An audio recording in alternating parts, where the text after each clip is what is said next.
आम्ही जन्मताच माळमाथ्यावरती जन्माला आलेलो आहोत। एक तर नावाने माळमाथा, शासकीय दृष्टिकोनातून तो माळमाथा, प्रशासकीय दृष्टिकोनातून ही माळमाथा आणि निसर्गाच्या दृष्टिकोनातून माळमाथा।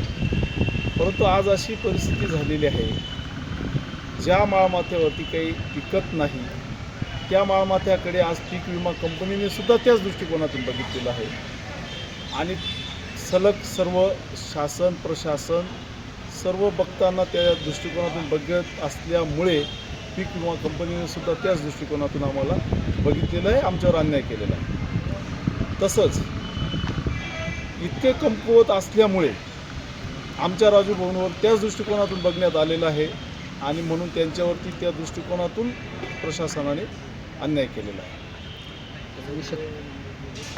तर त्या अन्यायाचा निषेधार्थ आम्ही आज इथं माळमाथा मित्रमंडळ जमलेलो आहोत। कालांतराने माळमाथा विकास आघाडीही जमू या क्षणी मी सांगू शकतो।